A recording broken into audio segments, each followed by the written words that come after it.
I think we all have different definitions of what success means for us. But I think one thing that we have in common is we tend to rush the process to get to the next milestone or accomplishment without enjoying where we are in the journey, right? When we're in middle school, we can't wait to get to high school. When we're in high school, we can't wait to get to college. And when we're in college, we can't wait to get our first job. Plus, you have social media where you're constantly comparing yourself to other people's life. Now, that gets a little dangerous, right? Because you're like comparing somebody's highlight reel to your behind the scenes. And I think that one thing I've learned that completely changed everything for me was to focus my attention on deliverables instead of outcomes. Now, let me explain. When you're in business and you're going through life and you're wrapping up your self-worth in accomplishments, right? And especially with a social media era right now where a lot of our stuff is public, right? So if we launch a business, if we say we're gonna release a new collection, things are public. And if the outcomes don't meet our standards of what we think or hope to happen, then it gets a little, discouraging, right? We kind of get, discouraged from doing the next thing or from talking about the stuff. And I think that with entrepreneurship, you have to build tough skin. You have to have thick skin. You have to. And I think what I learned is that there's so many external factors in life that we just can't control, from this pandemic and you can't work, things are forced to be shut down, to natural disasters, to the market changing, to there's just so many factors that are out of our control. And I think for me, I used to focus on things that I couldn't control, and I would spend a lot of time and energy on those things that I couldn't control instead of taking all my time and focus on the things that I actually have control over. And once I started to understand that that was the most important part, it wasn't what happens in the outcome. Granted, that is important, right? That is a marker, and you do want to win, right? You do want to have stuff, and that's an indication if you're doing something right. It's based on the outcome. But when I said, okay, I am going to eliminate all expectations and I'm going to go through the process to learn, and I am going to do this launch or this project or whatever to the best of my ability and not get too caught up in the outcome and the results, things completely changed for me.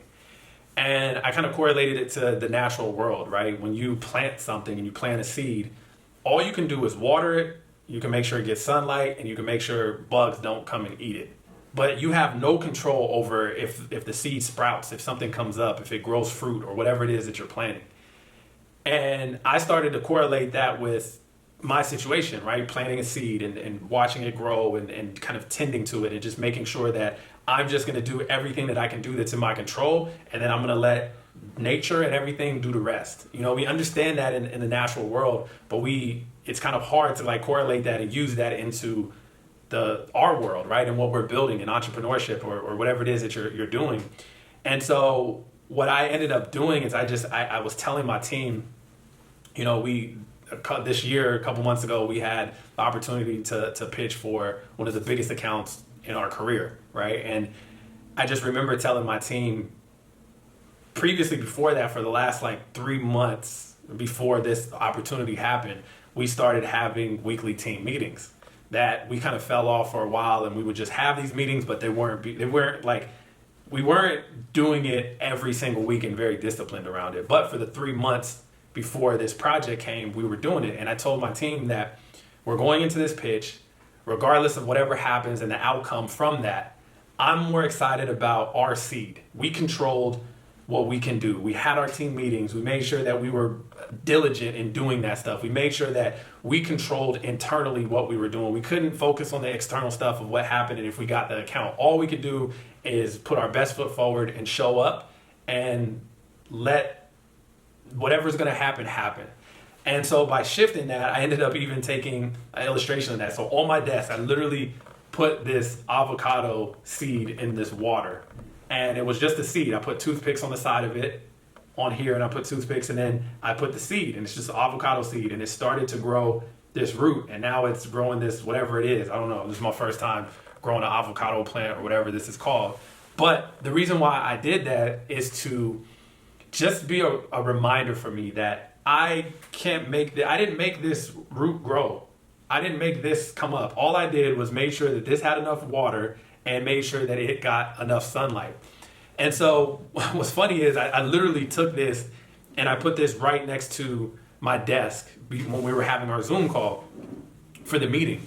And it was just, I said, look, I don't want to get caught up in the outcome, because sometimes when you overthink things and you're caught up in the outcome, you get nervous about stuff. So I literally put this right next to my computer as we were doing the Zoom meeting to look at that and be a reminder that, hey, look, regardless of whatever the outcome is, we're going to put our best foot forward. We're going to do everything that we can. We're going to control what we can control and do what we can control and let the rest work itself out.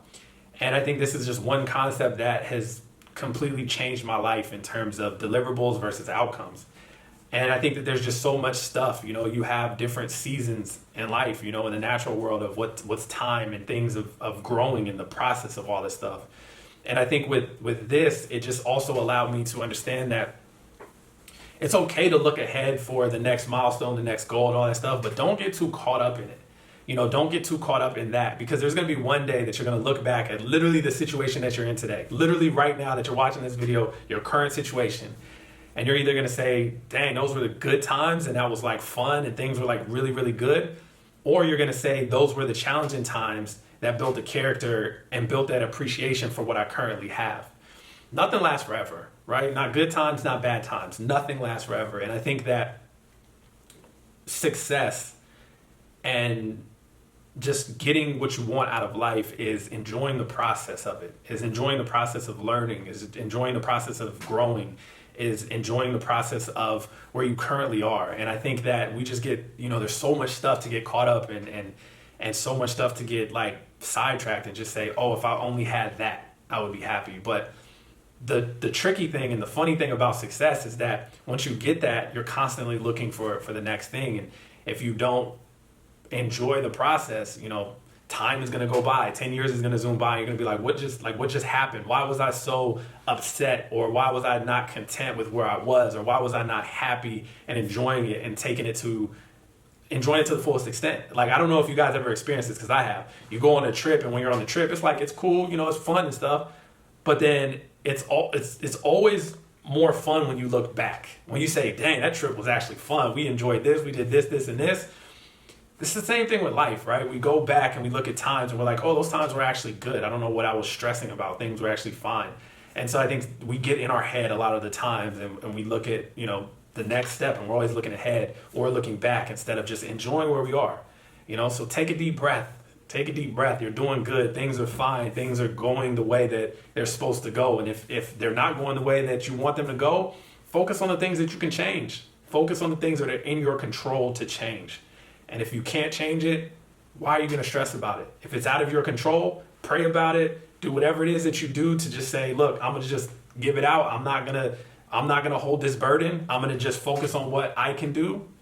You'll start to see things change. And it's funny because sometimes we have anxiety, but anxiety will calm down if you're taking action, right? The more action you're taking, the more things you're doing, the less anxiety you have, because okay, I'm giving it my all. I'm doing stuff. I'm not procrastinating. I'm making the calls. I'm designing the collection. I'm releasing the stuff, recording the video, whatever it is for you. Focus on your seed. Focus on the things that are in your control. Focus on the things that you can actually change, and enjoy the process. Success, the funnest part is the process. It's not the accomplishments. The accomplishments are good. It's fun. It's great. But the process is where the work and the magic happens. And that's what you'll look back at. It won't be the accomplishments that you get. It will be the process and the growth that you went to get there. That's what you're going to look back at. That's what you're going to appreciate. That's what's going to make the biggest difference in your life. And I think that if you could just understand that currently with where you are, that will change your entire perspective. And it's something that I have to remind myself constantly, right? This is something that I literally every day I have to say. I have to take a deep breath. I have to look in the mirror and say, I'm thankful for what I have. I'm thankful for what I have. I'm looking forward to where I'm going, but I'm thankful for what I have and where I am. And so, yeah, it's something that helped me tremendously. And I think it could be something that can help you if you apply it, and if you think about it and you put it in perspective and put life into perspective of what it is, and enjoy the journey, enjoy the process.